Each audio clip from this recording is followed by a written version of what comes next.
Fenomena ini menunjukkan ketidakprofesionalan dari penyelenggara pilkada dan bisa jadi juga ini ada persoalan dalam integritas mereka. Kalau sudah ada ulangan, tiba-tiba dilakukan lagi, ini artinya memang benar-benar integritas KPU itu dipertanyakan dan mulai dari proses seleksi KPU harus kembali ditinjau ulang. Tapi kalau boleh menarik gini, bisa nggak ini sebagai masyarakat ya?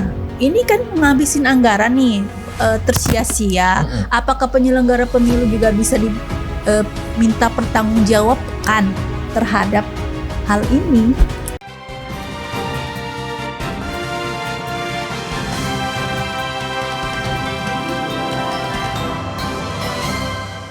PSU jadi raport merah Pilkada Pesawaran.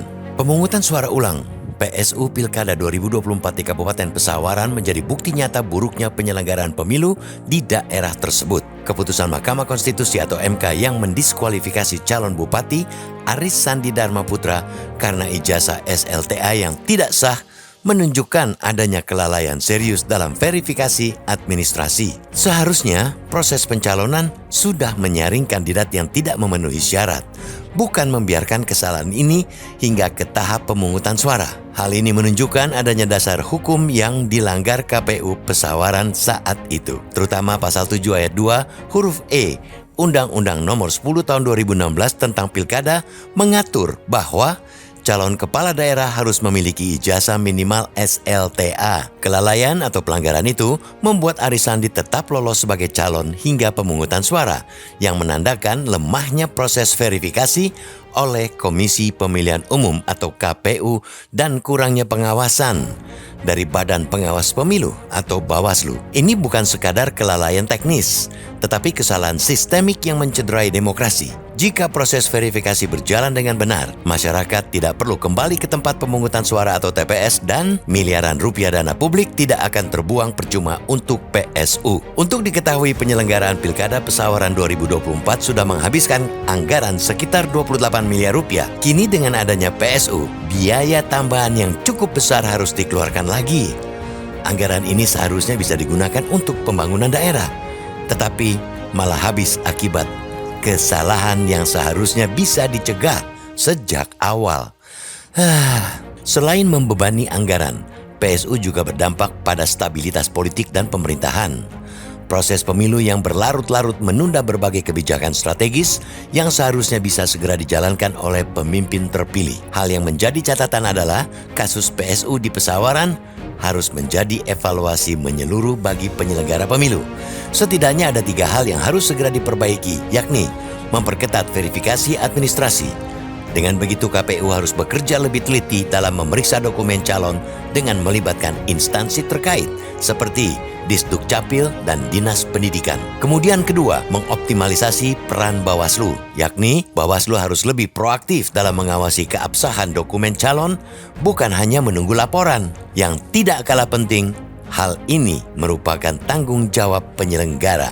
Artinya, jika terbukti ada kelalaian, pejabat KPU dan Bawaslu yang bertanggung jawab harus diberikan sanksi tegas. Raport merah penyelenggaraan Pilkada Pesawaran ini harus menjadi pelajaran bagi daerah lain agar tidak mengulang kesalahan serupa. Jika sistem pemilu terus dibiarkan ceroboh, maka demokrasi akan terus ternoda dan kepercayaan publik terhadap proses pemilihan akan semakin menurun. Integritas penyelenggara KPU tentu menyebabkan juga jebloknya kepercayaan masyarakat terhadap hasil PSU.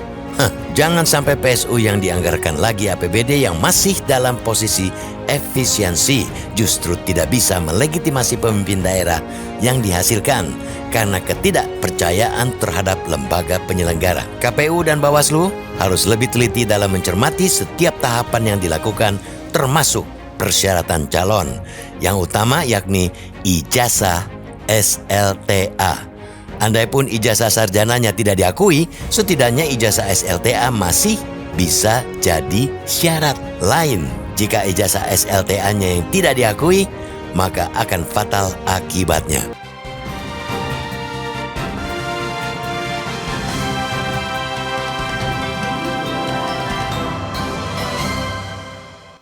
Halo Sobat Lampung Pos, jumpa lagi dalam program podcast Bedah Tajuk Lampung Pos.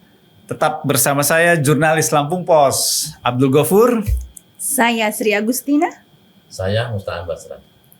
Dan episode kali ini kita mengangkat soal hasil dari keputusan Mahkamah Konstitusi terhadap sengketa hasil pemilihan umum ya, pilkada di berbagai daerah, dan hasilnya luar biasa mengejutkan.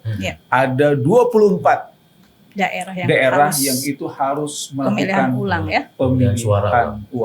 pemilihan suara ulang. Dan ini tentu saja menjadi persoalan yang sangat pelik karena kita berada dalam situasi efisiensi dan penghematan anggaran. Tiba-tiba harus mengeluarkan anggaran. Tiba-tiba harus mengeluarkan anggaran ekstra untuk melakukan pemilihan ulang. Kita akan kupas persoalan ini, kita akan bahas dari berbagai sisi, dan saya awali terlebih dahulu dengan mengutip dari pernyataan Direktur Eksekutif dari Network Electoral Integrity, NetGrid, Haidar Nafis Gumai, yang menyatakan bahwa fenomena ini menunjukkan ketidakprofesionalan dari penyelenggara pilkada, dan bisa jadi juga ini ada persoalan dalam integritas mereka.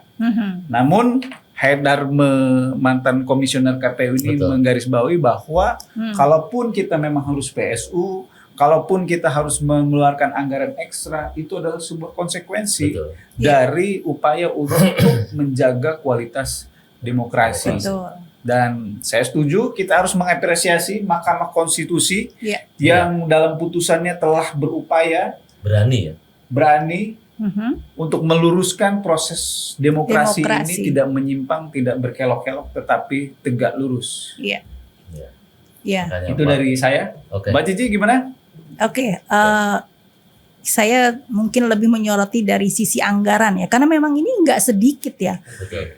Pemilu di 2024 itu telah menghabiskan 71,3 triliun. Di sana kan ada pemilihan presiden, pemilihan legislatif, dan pemilihan kepala daerah ya. Itu masih dalam satu kesatuan.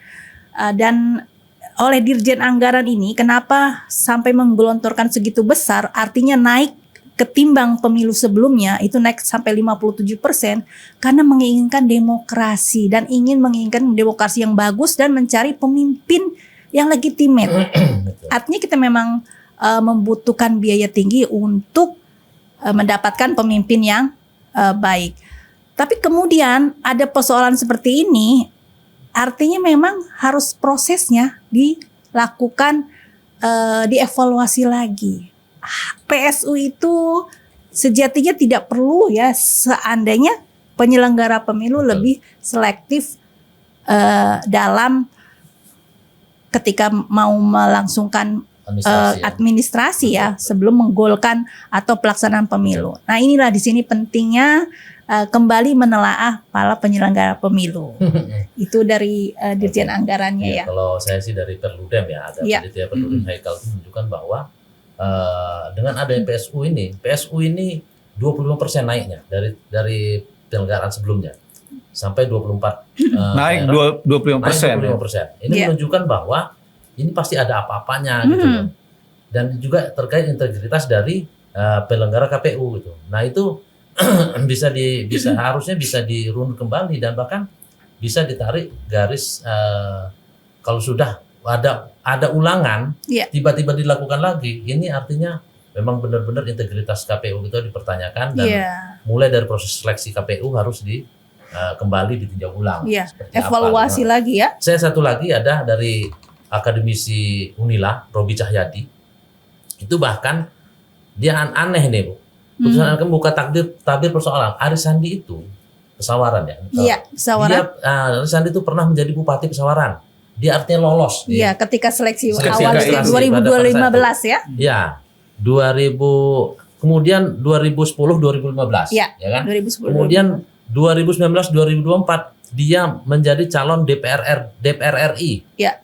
Lolos juga. Tidak lolos kan, walaupun tapi dia, lolos. Tapi dia berhasil mencalonkan. Lolos ya. Berarti seleksi administrasinya lolos ya. Iya. Kemudian pada pemilu 2024 dia mencalonkan lagi sebagai anggota DPRD Pesawaran dan lolos lagi kan gitu, walaupun tidak terpilih. Iya. Iya kan, artinya kan gitu.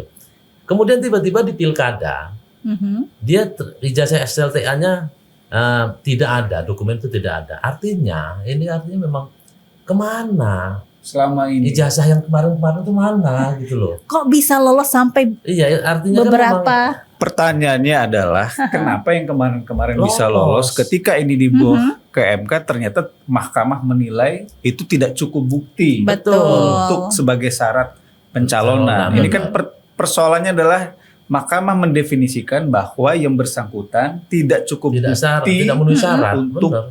memenuhi syarat dan seharusnya penyelenggara tidak meloloskan. Betul. Gitu. Jadi ini persoalannya ada di penyelenggara. Benar. Ya, dan menurut Roby Cahyadi berarti patut dipertanyakan nih pekerjaan penyelenggara sebelumnya. Iya. Gitu. Dan ada beberapa filter loh kalau menurut saya. Ada beberapa filter dalam proses seleksi administrasi itu. Iya. Bukan hanya penyelenggara. Penyelenggara itu artinya kan gini, penyelenggara di proses terakhir lah ya. Iya. Sebelumnya ada data pemilu yang dikumpulkan. Oke lah, dia data pemilih. Data pemilih itu kan juga menyertakan pendidikan terakhir. Iya, betul. Kemudian statusnya gitu ya. Ini kan bisa diperkarakan. Jangankan data pemilih yang diperkarakan. Dulu ada berita di Lampung Pos bahwa KUA daerah kayak salah satu kecamatan di Bandar Lampung itu dilaporkan ke polisi karena menikahkan suami orang. Nah, itu setelah diusut-usut ternyata kesalahan itu terletak di Dukcapil ya, lurah. datanya. Lurah Ya. kan gitu ya. Lurahnya yang diutamakan karena di KTP-nya ditulis duda atau sendiri atau gitu Ya. atau belum menikah gitu. Berarti Karena manipulasi data ya. itu hanya merugikan satu orang. Ini pilkada merugikan banyak orang. Banyak orang. Betul. Dan kalau kita lihat secara nasional, ini angkanya luar biasa besar. Betul. Naik 25%. Ini ya kalau bisa saya katakan ini adalah bentuk atau wajah dari kegagalan penyelenggaraan Pilkada 2024. Rapor merah lah dari penyelenggara Pilkada 2024. Karena Miris, ini jumlahnya luar biasa besar. Iya, ada 24 Di tengah-tengah pemberitaan sebelumnya bahwa komisioner ini bergelimang fasilitas. Ya kan? Sempat ramai kan? Betul. Ya kan? Yang di luar Nginep negeri, di hotel berbintang, ya kan? Punya mobil dinas yang luar biasa. Iya. Di mana pemerintahan sebelumnya memang benar-benar jor-joran kepada penyelenggara pilkada. Tapi kok hasilnya seperti ini. Dan sebenarnya yang membuat saya miris juga adalah sampai detik ini, sampai saat ini tidak ada satupun penyelenggara pilkada yang banding. Bukan yang banding, Bang. Yang minta maaf sampai sekarang kepada publik. Padahal kelalaian mereka ya. Karena ini udah jelas bentuk kelalaian. Betul. Iya. Paling tidak adalah statement kepada publik, kami penyelenggara, baik itu mungkin KPU pusat maupun KPU di masing-masing daerah yang daerahnya berdasarkan PSU, keputusan MK harus PSU. Secara moral mereka sepatutnya meminta maaf ya, kepada walaupun publik. Iya. Meskipun mereka yang saat ini menjadi penyelenggara bukan yang mendatangkan calon dulu ya. Iya, betul maksudnya. Ini atas nama lembaga ya. Moralnya bisa kepada komisioner sebelumnya yang memang inilah produk hukum mereka, atau penyelenggara sekarang yang itu pun mungkin tidak terlibat terkait dengan produk hukum dari meloloskan ini. Tapi paling tidak benar secara institusi selayaknya harus minta maaf dong kepada masyarakat. Karena mereka bekerja menggunakan anggaran siapa? Anggaran masyarakat. Mereka menggunakan anggaran publik. Dan angkanya seperti Mbak Cici bilang tadi di awal, kalau secara nasional triliunan. Di daerah itu Pilkada Pesawaran kalau tidak salah dana hibah yang diberikan itu dari Pemkab Pesawaran itu ada 28,200 miliar. 28,2 miliar ya. Dan itu anggaran publik. Ya kan? Ini kan keputusan yang berdampak merugikan anggaran negara.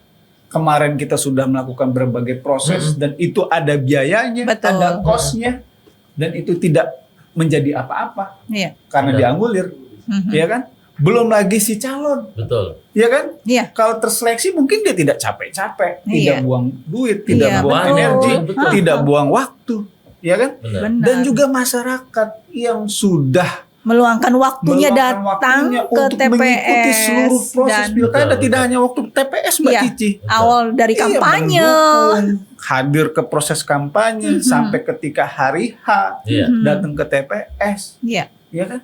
Dan yang mungkin yang bisa saya khawatirkan lagi adalah nanti persoalan legitimasi. Nah itu. Kenapa? Karena dalam sejarahnya jarang PSU itu jumlah yang datang ke TPS itu tetap. Iya betul. Iya, pasti ada Kecenderungannya menurun. degradasi, Iya, menurun. menurun. Orang udah males orang. Iya. Ngapain gitu. Betul. Jarang ada PSU yang lebih aktif. Iya. Kecenderungannya masyarakat yang mungkin karena- Kemarin aja sudah terjadi penurunan ya. Iya. apalagi ini Partisipasi. ada PSU, dan itu pada akhirnya nanti bisa berpengaruh kepada legitimasi. Legitimasi. Dan itu bisa merugikan siapa yang menang nanti, siapapun Iya, yang menang. siapapun Kalau yang misalnya akan jumlah maju pesertanya nanti. dikit, ya akan berkurang pasti legitimasinya. Kalau Iya. partisipasinya ternyata kurang dari 50%, orang meragukan. Iya, betul. Sebagian dia, apalagi dia hanya menang, misalnya karena 2 calon dia cuma 51%, misalnya gitu ya. 51% dari 50% Udah total korum ya. pemilih. Kan artinya udah sangat kecil benar itu legitimasi benar dipertanyakan. Kemudian dari sisi anggaran ya, dari sisi anggaran PSU ini kan membutuhkan dana lagi. Berapa tuh Mbak dana yang dibutuhkan? Dana kira-kira? yang dibutuhkan itu ya sekitar 24-an ya. Dari 24 PSU ini 24 sekitar ada, kalau dari KPU ya menyatakan untuk pesawaran saja itu sekitar 17 atau 17 miliaran. miliar. Terus kemudian dari Mendagri sendiri menyatakan dari 24 daerah yang melakukan PSU ada 16 daerah yang tidak punya dana. Artinya perlu Tidak sokongan, mampu. tidak mampu. Artinya perlu sokongan dari pemerintah pusat. Ini dari Wamendagri ya, Iya. Rifka Haluk menyatakan 16 daerah tidak mampu, salah satunya adalah pesawaran. Nah, ini itu Mbak, kalau betul. kita analogikan dengan jalan rusak di pesawaran, Nah, 17 miliar itu andaikan ya Iya. kita asumsikan 1 miliar itu menjadi 1 kilometer. 1 kilometer saja Artinya ya. ada 17 kilometer jalan di pesawaran Yang sudah bakal mulus ya. rusak. Oh, rusak dengan, ya. Karena ada PSU Karena karena dananya Karena dia terserap. terserapkan ke sana. Artinya bisa jadi nanti rakyat masyarakat di daerah Y5 atau negeri Katon Iya. yang di luar gedung tataan itu bakal kedapatan jalannya Jalan bakal rusak terus, rusak gitu. selama 5 tahun itu. Ya, ada 2 kemungkinan ya. Yang seharusnya dapat jatah perbaikan tidak bisa diperbaiki, Betul. ditingkatkan. Atau sebaliknya, yang tadinya mungkin rusak ringan gara-gara tidak ada Tambah berat. anggaran maintenance, perbaikan menjadi Tambah Berat. berat. Betul. Aha. Kayak gitu. Artinya kan seperti itu. Artinya memang dan kalau ada orang berpikiran bahwa anggaran ini makin boros akibat MK, salah besar. Nggak Iya, bisa itu. nggak Kita juga bisa. harus apresiasi ya Betul. MK ya. Dengan berani, ini termasuk Ini- berani loh MK Ini terobosan ini Iya. kalau menurut saya, ini MK terobosan dengan MK, berani dia berani memutuskan. dia untuk melakukan Iya. PSU kan? memutuskan bahwa ini gagal, ini harus diulang kan gitu ya. Ini mungkin semacam jangan-jangan MK juga semacam untuk permintaan maaf ke masyarakat ya dengan memutuskan PSU ini akibat sebelumnya mereka memutuskan calon yang kurang persyaratan lolos pemilu. Iya. Ya kan, lolos pemilu itu kan ada kemarin kan sempat tuh ribut. MK memutuskan bahwa calon di bawah umur 40% bisa ikut pemilu pilpres. Ya. Nah, ini mungkin kebalikannya itu dia lanjutan dari taubatan nasuha Taubatan nasuha Mahkamah MK. Konstitusi. Maksud Bang Aan seperti Iya, itu. betul. Terus terang aja, to the point aja Bang gitu. ya, seperti itu. Jangan kan, gitu. berputar-putar. Tapi kalau boleh menarik gini, bisa nggak ini sebagai masyarakat ya? Ini kan menghabisin anggaran nih tersia-sia. Apakah penyelenggara pemilu juga bisa diminta pertanggungjawabkan terhadap hal ini? Ya paling tidak Tadi kan permohonan maaf tadi ya ada- harusnya pertama ya. harus ada permohonan maaf. Betul. Ya. Tapi permohonan maaf itu tidak juga Mhm. menghapus. Betul. Kalau memang ada persoalan-persoalan kan beberapa pengamat kan mulai menyoroti lebih tajam nih. Betul. Bisa jadi ini tidak hanya persoalan kelalaian. Betul. Tapi bisa jadi ini ada persoalan integritas. Iya. Nah, integritas itu kan bisa banyak tuh turunannya betul, kan, faktor di belakangnya kan. Artinya memang ya ini tidak bisa dibiarkan begitu saja gitu. Bahkan sebenarnya maaf pun tidak cukup sebenarnya ya. Benar. Iya. Sayangnya ya belum ada sampai saat ini ya. Untuk anggaran, energi masyarakat untuk situ kan. Sampai saat ini belum ada satupun yang terpanggil secara moral untuk minta maaf. Walaupun secara ya ketus secara tegas kita katakan yang maaf saja tidak cukup. Karena ini anggaran yang bakal terpaksa harus dikeluarkan karena adanya PSU ini yang juga tidak sedikit, sangat besar gitu kan. Atau para aktivis menggagas untuk penyelenggara pemilu itu untuk taubatan nasuha tingkat nasional, dimulai dari KPU mungkin ya, gitu ya. Boleh. Harusnya nanti turun-turun ke provinsi, ke kabupaten, gitu. Sampai akhirnya mereka benar-benar, artinya benar-benar ini taubatan nasuha itu artinya tidak akan diulangi, kan gitu loh.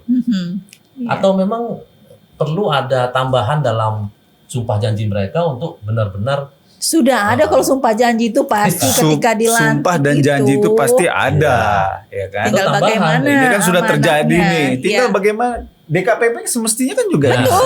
Jadi jangan menunggu, bisa bersikap dong. Jangan menunggu ya kan? laporan ya, harusnya aktif gitu kan. Bawaslu juga sebenarnya pada Karena saat itu harus bisa ini. Kalau boleh dibilang kelalaian ini kan merugikan keuangan negara juga loh. Ya kan? Berapa dana yang sudah percuma terbuang, sia-sia. Ya ini kelalaian berjamaah lah ya. Tidak hanya penyelenggara itu kan ada KPU, dan ada Bawaslu. Mereka berdua ini juga ada yang mensupervisi juga, gitu kan. Artinya ya ini ya kelalaian berjamaah lah dari pusat sampai daerah. Tapi apapun ya, bahwa MK sudah bagus lah. Kalau di tengah efisiensi APBN sekarang ini, kemudian harus ada mengeluarkan dana lagi untuk PSU, tapi kita tetap support bahwa kita menginginkan demokrasi yang benar-benar.